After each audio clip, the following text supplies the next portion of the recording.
Hello अस्सलाम वालेकुम। मेरा नाम है आयशा। क्या कहें, ये समझ लीजिए खुदा की ज़िंदगी इतनी ही होती है।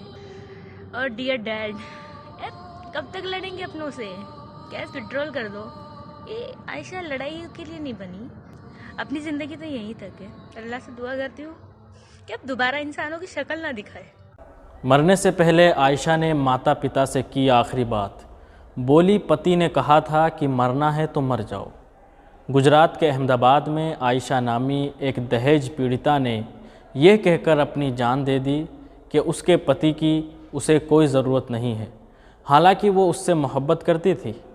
आत्महत्या करने से पहले आयशा ने यह भी कहा कि अल्लाह से दुआ करूंगी कि आगे किसी इंसान की शक्ल ना दिखाई दे। आखिर ऐसा क्या हुआ कि आयशा के दिल में इंसानों के लिए इतनी नफ़रत बैठ गई कि वो किसी इंसान का चेहरा तक नहीं देखना चाहती थी।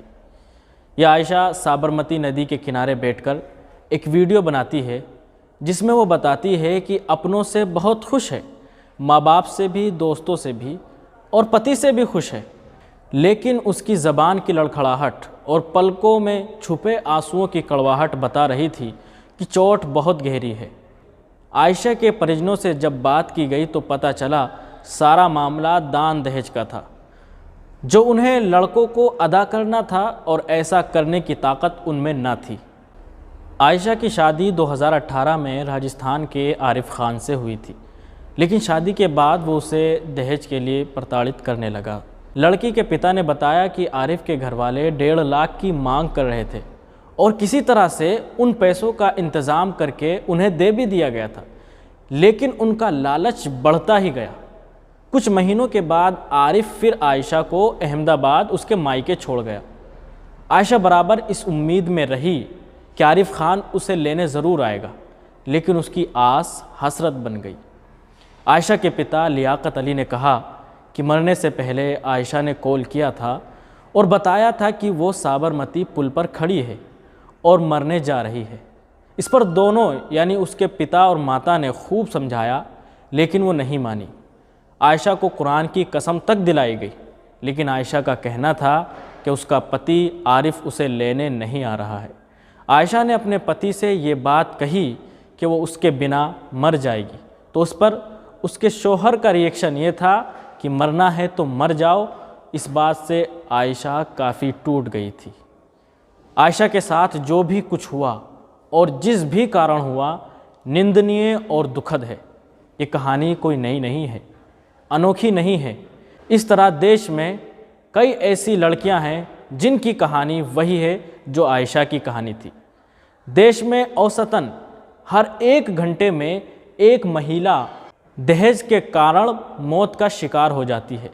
राष्ट्रीय अपराध रिकॉर्ड ब्यूरो के मुताबिक विभिन्न राज्यों में वर्ष 2012 में दहेज के 8,233 हत्या के मामले सामने आए। आंकड़ों का औसत बताता है कि प्रत्येक घंटे में एक महिला दहेज की बलि चढ़ रही है।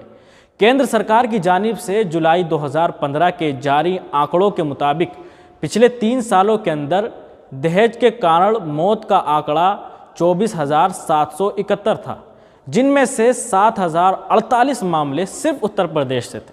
इसके बाद बिहार और मध्य प्रदेश में तकरीबन 3,830 और 2,252 मौतों का आंकड़ा सामने आता है। इस बारे में अधिक जानकारी के लिए आज तक की रिपोर्ट आप पढ़ सकते हैं, लिंक डिस्क्रिप्शन में मौजूद है। ये आंकड़े वाकईतन चौंकाने वाले हैं। आंकड़ा देखकर लगता है, मालूम होता है कि मर्डर या खतरनाक रोड एक्सीडेंट में मरने वाले लोग हैं, लेकिन सच मानिए तो ये वो बच्चियां हैं जिनको दहेज के चलते प्रताड़ित किया जाता है और उस दर्द को सहन ना कर पाने की वजह से अपनी जान कुर्बान कर देती है।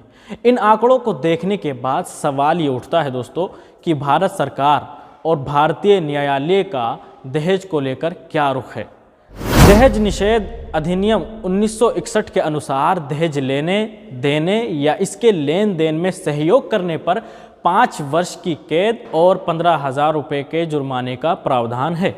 दहेज के लिए उत्पीड़न करने पर भारतीय दंड संहिता की धारा 498 के ए सेक्शन जो कि पति और उसके रिश्तेदारों द्वारा संपत्ति अथवा कीमती वस्तुओं के लिए अवैधानिक मांग के मामले से जुड़ा है। इसके अंतर्गत 3 साल की कैद और जुर्माना हो सकता है।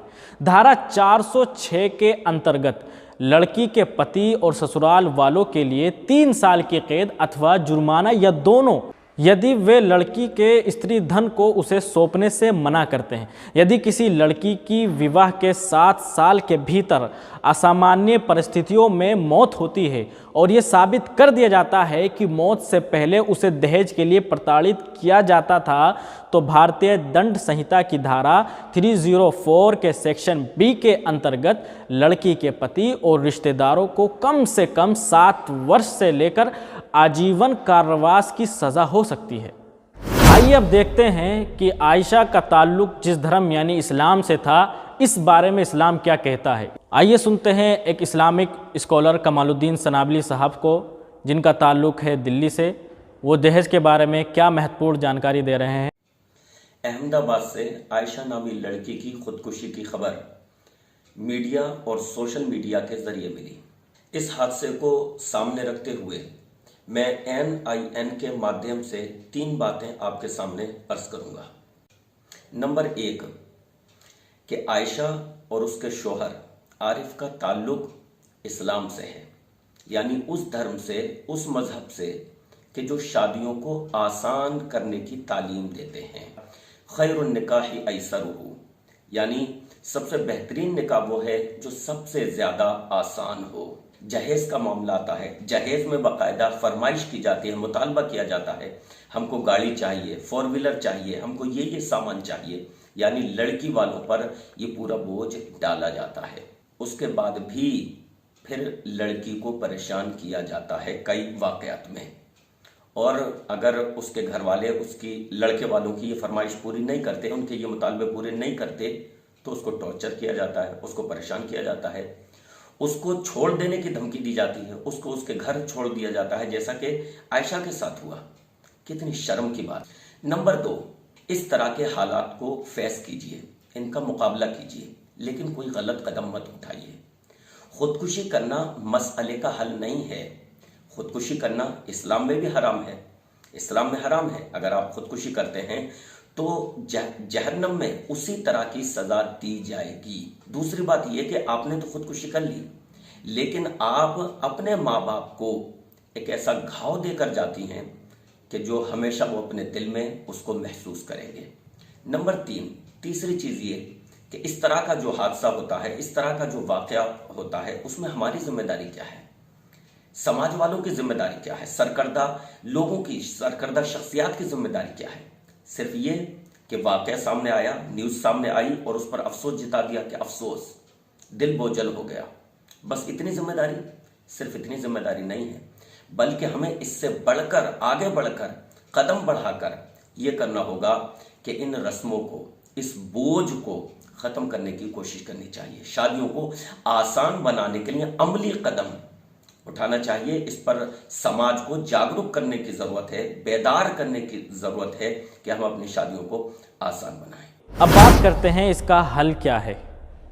अगर ख़ास मुस्लिम समुदाय की बात करें तो सबसे पहले मुसलमानों के अंदर एक काउंसलिंग सेंटर होना चाहिए, और हर मुस्लिम शहर के अंदर ये चीज़ मौजूद हो, जहाँ पर लड़की और लड़के के दरमियान जब संबंध खराब हो तो उनको समझाने के लिए लोग मौजूद हो। फिर शादी ब्याह के अंदर जो लोग गवाह बनते हैं या फिर बारातों में आते हैं, तो उनका ताल्लुक सिर्फ खान पान से नहीं रहना चाहिए, बल्कि जब भी लड़के और लड़की के दरमियान संबंध को ख़राब होता वो देखें तो उनकी असली ज़िंदगी में भी आकर उनकी मदद करें और ऐसे विवादों के सिलसिले को तोड़ने में अपनी ड्यूटी निभाएं।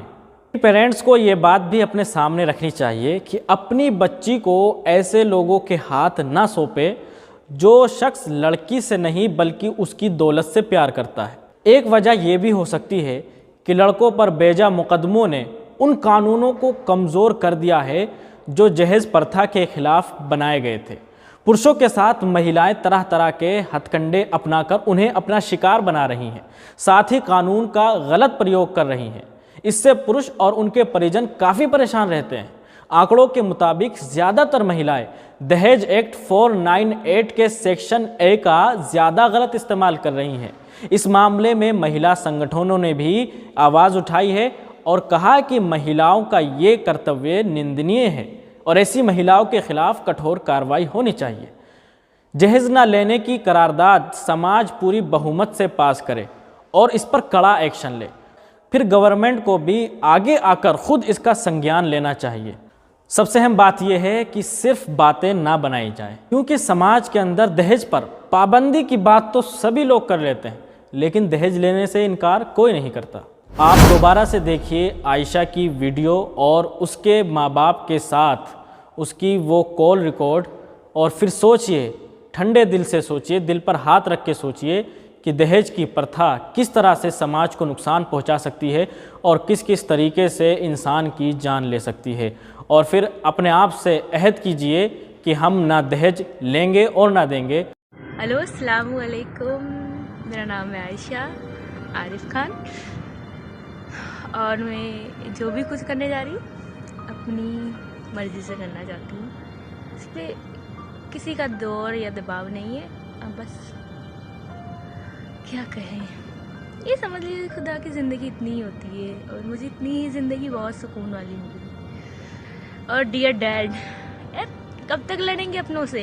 कैश विड्रॉल कर दो। नहीं करना। ये आयशा लड़ाई के लिए नहीं बनी। प्यार करते हैं आरिफ से, उसे परेशान थोड़ी ना करेंगे। अगर उसे आज़ादी चाहिए ठीक है, वो आज़ाद रहे। चलो, अपनी ज़िंदगी तो यहीं तक है। मैं खुश हूँ कि मैं अल्लाह से मिलूंगी, उन्हें कहूँगी कि मेरे से गलती कहाँ रह गई। माँ बाप बहुत अच्छे मिले, दोस्त भी बहुत अच्छे मिले, बस शायद कहीं कमी रह गई मुझ में या शायद तकदीर में। मैं खुश हूँ, सुकून से जाना चाहती हूँ। अल्लाह से दुआ करती हूँ कि अब दोबारा इंसानों की शक्ल ना दिखाए। एक चीज़ ज़रूर सीख रही हूँ, मोहब्बत करनी है तो दो तरफा करो, एक तरफा में कुछ हासिल नहीं। चलो, कुछ मोहब्बत तो निकाह के बाद भी अधूरी रहती है। ये प्यारी सी नदी, प्रे करते कि ये मुझे अपने आप में संभाले और मेरे पीठ पीछे जो भी हो प्लीज़ ज़्यादा बखेड़ा मत करना। मैं हवाओं की तरह बस बहना चाहती हूँ और बहते रहना चाहती हूँ, इसी के लिए नहीं रुकना। मैं खुश हूँ आज के दिन कि मुझे जो सवाल के जवाब चाहिए थे वो मिल गए और मुझे जिसको जो बताना था सच्चाई वो बता चुकी। बस काफ़ी, थैंक यू। और मुझे दुआओं में याद करना, क्या पता जन्नत मिले या नहीं मिले। चलो, अलविदा। हाँ बेटा, कहाँ है? बस आ रही हूँ मैं। आजा, निकल जा। कहाँ पर रहेगी तू? रिवर फ्रंट पे आ रही हूँ मैं। आज मैं मोन्टू को भेजता हूँ। हेलो सोनो, हाँ, मेरी बात सुन बेटा। अरे कुछ नहीं सुनना पप्पा। देख, गलत बात मत कर, ले अम्मी से बात कर। मुझे कुछ नहीं सुनना, मेरे को बस पानी में कूदने तक तो सवाल। नहीं बेटा, ऐसा काम मत करना। बहुत हो गया। ऐसा कार करने से तो लोग बोलेंगे कि ये खराब थी। इसे जोर से बोलना। नहीं बेटा, ऐसा कुछ काम नहीं करना। बस हुआ ना मॉम, बस हुआ। मैं खुद जा रहा हूँ। ऐसा कुछ नहीं है मेरे को। मॉम बस हुआ मॉम। हाँ तो ऐसा काम अपना करना ही नहीं ना, कुछ भी नहीं। नहीं मॉम, तेरे ने मुझ पानी में कूदना है। नहीं नहीं थी ना मॉम। बहुत बार बाबा की कसम से कोई ऐसा काम मत कर, कुछ भी। नहीं थी ना मॉम, मैं बस थक गई हूँ। हाँ तो सब कुछ भी नहीं, अल्लाह मालिक है, माफ करेगा। सुनो, किसी से बात नहीं करनी, उसको नहीं लाना मेरी जिंदगी में। आजादी चाहिए तो आजादी चाहिए ना, आजादी चाहिए ना। बोलते तुम मरने जा रही, वीडियो बना के भेज देना ताकि मेरे को पुलिस न ले। ठीक है, मैंने वीडियो दे दी उसको। हाँ ठीक है, मैं मरने जा रही, तुम्हारे में कोई नहीं आएगा। ऐसा करना ही मत कुछ भी। वीडियो भेज दी, अब मैं मरना चाहती हूँ। अम्मी थक गई हूँ यार, लाइफ से इरिटेट हो गई हूँ मैं। कब तक हंसूँ मैं? कुछ भी नहीं, ऐसा कुछ नहीं होगा। मैं जाता हूँ जालोर। जब पापा कल जालोर जाते। अब नहीं पापा, लेट हो गया। पापा लेट हो गया। लेट हो गया, पापा कल जा रहे हैं तो कल लेट हो गया। उसको बहुत समस्या कर देंगे बेटा, तू शांति रख।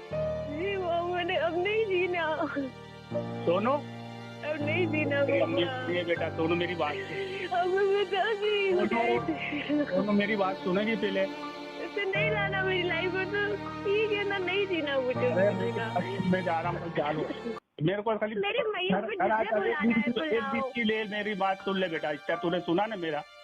तो पापा नहीं यार, मैं मेरा कब तक सुना तुमको ना तकलीफ दूं, कब तक तकलीफ दूं एक सबको। अम्मा आयशा रज़ियल्लाहु का मुबारक नाम है तेरा बेटा, उस नाम की लाज रख, उस नाम की लाज रख। मुबारक तकदीर लेके नहीं आई हूँ नहीं, आयशा रज़ियल्लाहु का मुबारक नाम है तेरे को। अम्मा आयशा रज़ियल्लाहु की कसम है तेरे को, तू घर आएगी। बच गई तो ले जाना, घर आ बच जा गई तू बेटा। तो दफन कर देना। तू अब मेरी नहीं बात सुन, पापा, मैं अब कल नहीं जालोर जा रहा हूँ, नहीं पापा, मैं बारिश कल तो जालोर जा रहा हूँ। कल कुछ भी कीमत मेरा में तेरे सब सुलझा देता हूँ। बस तेरे को कलाम पाक की कसम है, देख अब बस पापा, अब बस। तेरे को बोला ना, तू घर आ जा बेटा। अब तुम्हें आरिफ से जो बात करनी कर लो, मैंने कभी मेरी बात- जो मेरी जवाब बात दिए नहीं वो मानेगी मिल तू। गए। नहीं मेरी बात पापा, नहीं मानेगी। अब मौत करीब, अब नहीं जीना पापा। बहुत हुआ ना यार, कब तक परेशान होंगी मैं खुद के लिए, सबको परेशान करती रहूंगी। मेरी बात सुन, तो उससे क्या हल होगा बेटा? वो लोग निकल जाएंगे। कोई झेल नहीं जाएगा बेटे, वीडियो बना के दे दी, कोई किसी की अरे जिम्मेदारी तू नहीं मेरी है। बात सुन बेटा, देखो तेरी अम्मी रो रही है, घर आ जा बेटा। अब मैं थक गई हूँ, मैं मैं मोन्टू थक को गई भेजता हूँ। हूँ, मेरी बात सुन, मैं मोन्टू को भेज रहा हूँ। कहाँ पर है तू? कौन सी जगह पर है? बता नहीं, रेस्टोरेंट पे हूँ। तू मेरी बात नहीं सुनेगी बेटा। पापा मैं थक गई हूँ, कोई सोल्यूशन नहीं है मेरी अरे जिंदगी सॉल्यूशन का। है बेटा, सब सॉल्यूशन है, सब सॉल्यूशन है बेटा। मेरी बात सुन तू। वो बोलता केस नहीं किया तो मैं भी सोचता। आज तो मैं जा रहा हूँ ना, मैं कल जाके उनसे बात कर लेता हूँ, केस वेस सब वापस ले लेंगे, सब सुलझ जाएगा। वो नहीं आएगा, फिर भी मेरी अरे उसका जिंदगी बाप में भी नहीं आएगा, आएगा। नहीं आएगा उसका बाप भी आएगा। एक बार मेरे पे भरोसा कर, तू मेरी बात सुन। मैंने बहुत भरोसा कर लिया। अब तू घर आ जा, बस एक बार घर आ जा तो तू मेरी बात सुन ले। तो कुरान शरीफ की कसम है, तू घर आ जा बेटा। अरे अब नहीं आएगा पापा, मैं थक घर आ गई। जा बेटा, समझती क्यों नहीं है? तो मैं खुद आत्महत्या कर लूंगा, फिर सबको मारू, मम्मा सबको मार दूंगा मैं, किसी को घर में जिंदा नहीं रखूंगा फिर। पापा मैं आ रही हूँ, फिर आ रही हूँ। समझती नहीं कोई बात को, तेरे को कह रहा हूँ तो समझती नहीं है। चल घर आ जा, चल। निकल का कौन सी जगह? मैं मोन्टू को भेजता हूँ, गाड़ी लेके लेने आता है तेरे को। बोल कौन सी जगह खड़ी है तू? मैं रिवर फ्रंट पे बैठी हूँ। कौन सी जगह? अपन एलिस ब्रिज के पास हाँ है? हेलो, हाँ पापा, हाँ तो तू वहाँ से बाहर निकल के प्राइवेट रिक्शा करके हमें भाड़ा देता हूँ। मैं आ रही हूँ, हाँ आ जा, बाहर निकल, कलाम पाक की कसम है तेरे को। आ रही हूँ। हाँ आ जा, और मैं जा रहा हूँ, कल जालोर जाता हूँ मैं। आ जा तू घर आ।